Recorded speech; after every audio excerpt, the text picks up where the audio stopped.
नमस्कार सर्वांना. कशी आहात सगळे? मस्त आहात ना? आशा करते तुम्ही सगळे आनंदात असाल. तुम्हा सर्वांचं अगदी मनापासून स्वागत आहे आपल्या चॅनलवरच्या आजच्या या व्हिडिओमध्ये. तर इथे pen, pencil, diary, study table घेऊन माझं काय चालू आहे, तर माझं सुरू आहे महिन्याचं नियोजन. म्हणजे कुठलाही अभ्यास वगैरे नाही, कारण अभ्यास करण्याचं वय गेलं आता. तर आता सध्या अभ्यास सराव जो काही करायचा असतो तर तो आपल्या घरगृहस्थीचा करायचा असतो. तर तोच इथे माझा चालू आहे. म्हणजेच महिन्याचं जे नियोजन असतं, घर खर्चाचं जे नियोजन असतं, तर तेच माझं ना इथे चालू आहे. बऱ्याच वेळा बघा काय होतं की आपल्याला ना घर खर्चाचे पैसे मिळतात आणि आपण जर ते व्यवस्थित त्यांचं नियोजन केलं नाही तर महिना संपायच्या आधीच किंवा महिन्याच्या अर्ध्यामध्येच आपले जे घर खर्चाचे पैसे आहेत तर ते संपतात आणि त्यामुळे मग आपल्या पूर्ण महिन्याचं नियोजन बिघडतं. आपण स्वतः कमावणारे असो किंवा जरी मिस्टरांकडून सुद्धा आपल्याला पैसे मिळत असतील तरीसुद्धा बघा एक नियोजन करून जर आपण आपला घर खर्च चालवला तर महिन्याच्या अखेरपर्यंत बरोबर पैसे चालतात. आणि दुसरी गोष्ट म्हणजे पैशाच्या अभावी चिडचिड किंवा जी पैशाची चणचण असते तर तीसुद्धा निर्माण होत नाही. तर मी काय करते की जेव्हा मला घर खर्चाचे पैसे मिळतात त्यावेळेला ना सगळे ज्यांचे पैसे मला द्यायचे आहेत किंवा पैसे मला कुठे कुठे खर्च करायचे आहेत तर त्यांचं सगळं ना सॅग्रिगेट करून घेते, त्यांचं सगळं नियोजन करून घेते आणि एक ना घर खर्चाची डायरी मी नेहमी मेंटेन करते. त्यामध्ये ना छोटा खर्च जरी मी कुठे केला आहे तर तो ना मला माहिती असायला हवा.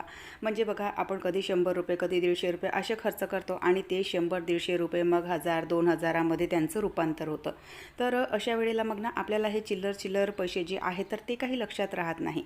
तर अशा वेळेला ना अशी एक ना डायरी मेंटेन करायची की आपण कुठे खर्च करतो, काय करतो, तर त्यावर आपला ना थोडासा वचक राहतो. तर याविषयी ना थोडंसं मी तुमच्यासोबत समोर सविस्तर बोलणार. त्याआधी ना मला थोडंसं मार्केटलासुद्धा जायचं होतं. पैशांचं सगळं सॅग्रिगेशन झालं आणि त्यानंतर स्वतःची थोडीशी तयारी करून घेते, कारण मार्केटलासुद्धा जायचं आहे, मुलांसाठी थोडंसं सामान घ्यायचं आहे, माझ्यासाठीसुद्धा थोडंसं घ्यायचं होतं. घरी आपण कसेही राहिलो तरी चालते, पण बाहेर जायचं असेल तर मला ना थोडंसं नीटनेटकंच राहायला आवडते आणि थोडंसं चटकमटकच राहायला आवडते. तर चला, झाली आहे तयारी आणि थोडंसं मार्केटला काम आहे आता. तर मी चाललेली आहे मार्केटला. कारण बघा महिन्याची जेव्हा स्टार्टिंग असते तर त्यावेळेला ना खूप साऱ्या गोष्टींचं नियोजन आपल्याला करायचं असतं. किराण्याचे पैसे असतात किंवा मग बऱ्याचशा अशा गोष्टी असतात महिन्याच्या स्टार्टिंगला, जी महिन्याभराचं नियोजन आपण करून ठेवतो किंवा महिन्याभराची जी प्लॅनिंग आहे तर ती आपल्याला करायची असते. तर थोडंसं तेही काम आहे. किराण्याचे पैसे द्यायचे आहेत, मुलांसाठी थोडंसं सामानसुद्धा आणायचं आहे आणि सोबतच सासूबाईंचं औषध आणायचं आहे. अशा बऱ्याचशा गोष्टी असतात महिन्याच्या स्टार्टिंगला, देवपूजेचं सामान हे ते असं काय काय बरंचसं असतं. तर आधी सगळं पैशाचं जे नियोजन आहे तर ते करून घेतलं आणि त्यानंतर त्या हिशोबाने मग मला काही एक्स्ट्राचं जर सामान घ्यायचं असेल तर त्या हिशोबाने मग मी माझं जे नियोजन आहे तर ते करत असते.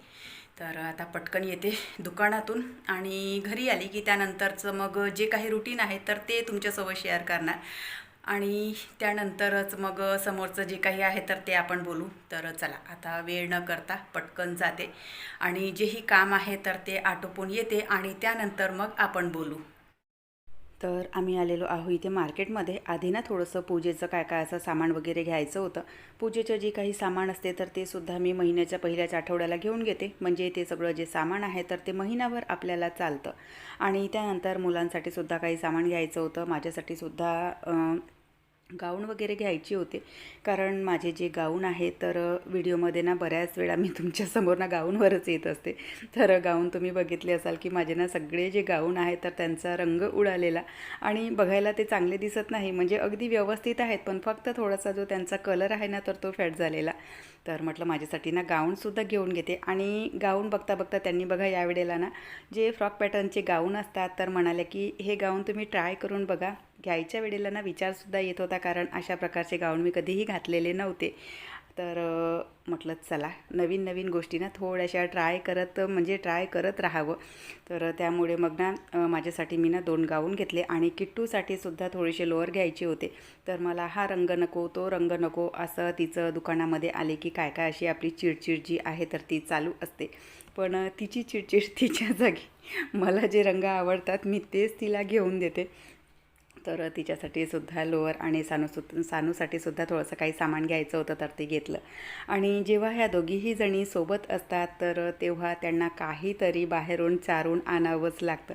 म्हणजे आईस्क्रीम म्हणा, फालुदा म्हणा किंवा गोलगप्पे किंवा टिक्की असं काय काय त्यांचं चालू असतं. तर तेच त्यांना खाऊ घातलं. आणि येताना सासूबाईसाठी सुद्धा गोलगप्पे म्हणजे जी पाणीपुरी आहे तर ती आम्ही घेऊन आलो होतो. तर त्यांनासुद्धा ती दिलेली. आणि पुन्हा बघा मुलांचं इथे ना म्हणजे सांडणं हे ते काय काय असणं चालू असतं त्यांचं. म्हणजे त्यांच्या हाती जेव्हा काही कामं असतात तर सांडवल्याशिवाय किंवा पाडल्याशिवाय त्यांचं काम काही पूर्ण होत नाही. तर तेच त्यांचं इथे चालू होतं. म्हटलं तुमचं चालू द्या. त्यानंतर सगळा गॅस ओठा वगैरे स्वच्छ केला आणि थोडासा स्वयंपाक बनवून घेतला. स्वयंपाक काही फारसा लागणार नव्हता, कारण सध्या एकतर हे आहेत नाहीत आणि दुसरी गोष्ट म्हणजे सगळ्यांनी गोलगप्पे वगैरे खाल्लेले होते. तर त्यामुळे म्हणजे थोडासा भात वगैरे बनवला तरी होऊन गेलं असतं. तर म्हटलं चला थोडासा भात आणि सकाळची भाजी होती तर थोडीशी कढी बनवली. स्वयंपाक बनवायचा काही कंटाळा येत नाही मला, पण खाणेवाले जर व्यवस्थित असतील तर स्वयंपाक बनवण्याचा ना एक मजाच वेगळा असतो. पण जर खाणेवालेच व्यवस्थित नसेल, कारण सगळ्यांची पोटं ऑलरेडी भरलेले असतात, तर अशा वेळेला मग काय बनवायचं काय नाही, तर मग थोडंसं शॉर्टकटमध्ये जे काही आटोपेल तर ते मी बनवून घेते.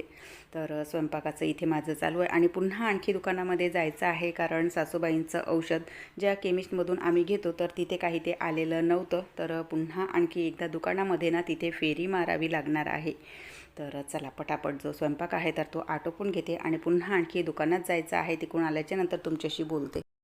तर चला आटोपलं आहे सगळं आणि सासूबाईंचं औषध आणायसाठी जायचं होतं, तर ते सुद्धा मिळालं. आणि बघा आजच्या आज म्हणजे सायंकाळी 5 वाजेपासून तर 10 वाजेपर्यंत त्यांच्या इथे 3 वेळा माझं जाऊन झालं. तेव्हा कुठे ती जी औषध आहे तर ती मला अवेलेबल झाली. तर चला ठीक आहे असो. आपला मेन विषय होता घरखर्चाचा. तर बघा घरखर्चाचे जे पैसे आहेत तर त्यांचं ना सुरुवातीलाच ना नियोजन करून घ्यायचं, सगळं सॅग्रिगेशन करून घ्यायचं. कारण बघा काही म्हणजे काही हिशोब असा असतो किंवा काही पैसे असे असतात जे आपल्याला महिन्याच्या सुरुवातीलाच द्यायचे असतात. पण मध्यंतरीसुद्धा बरेचसे खर्च असतात. जसा बघा आपला सिलेंडर म्हणजे असं काही नेमलेलं नाही की महिन्याच्या सुरुवातीला संपेल, तो मधामध्ये कधीही संपतो. त्यानंतर आपले मार्केटचे म्हणजे आठवडी जो बाजार असतो भाजीचं फळं फुलं हे ते बरेचसे म्हणजे खर्च आपल्या मागे असतात. तर त्यांचे पैसे वेगळे काढून ठेवून द्यायचे. आणि सोबतच बघा मुलांची खर्च मधातच येतात किंवा आपलेसुद्धा असे काही वेगळे खर्च असतात.